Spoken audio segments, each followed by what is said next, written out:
শনিবার সাত সকালে আমরা রওনা দিলাম এক বন্ধুর বাড়ি যাব বলে দুর্গাপুরে।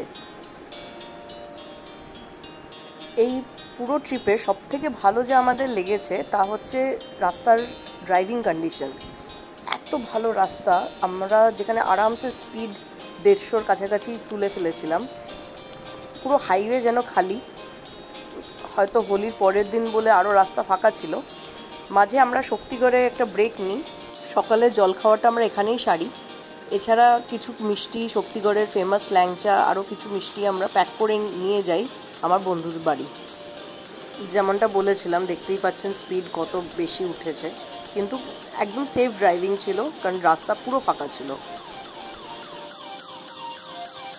দুর্গাপুরের সিটি সেন্টারের সামনে আমরা ওয়েট করছিলাম আমার ফ্রেন্ডের হাজব্যান্ডের আসার জন্য।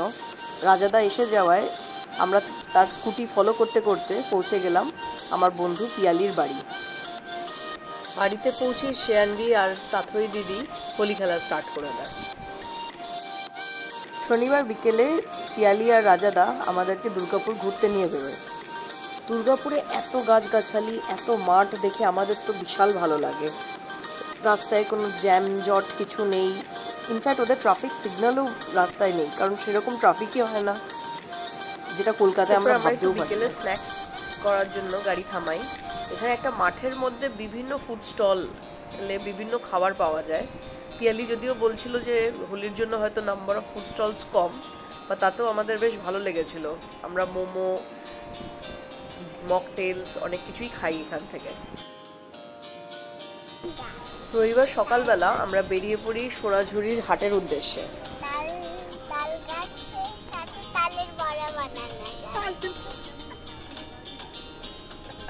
সোনাঝুরির রাস্তায় অনেক পলাশ ফুলের গাছ আমরা দেখতে পাই। এত সুন্দর জঙ্গল দেখে আমরা মাঝখানে মলানদিঘির ফরেস্টে একটু ফটো সেশন করার জন্য দাঁড়িয়ে পড়ি।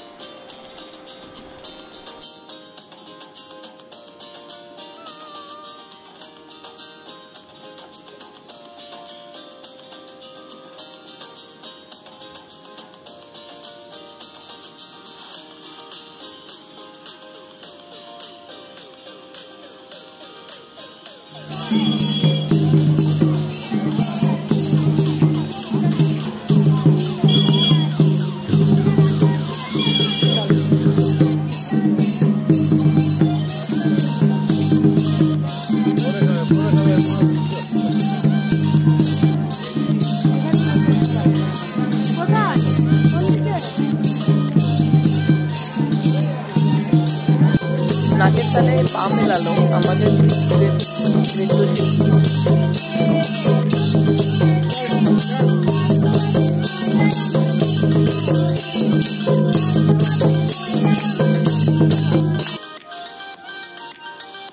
রবিবার হাট থেকে ফিরে আমরা বেশ টায়ার্ডই ছিলাম, তাই জন্য রাতে চটপট পিৎজা খেয়ে ঘুমিয়ে পড়ি।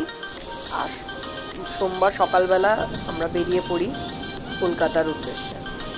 In 600 meters, use the right two lanes to take the exit toward PWD Road.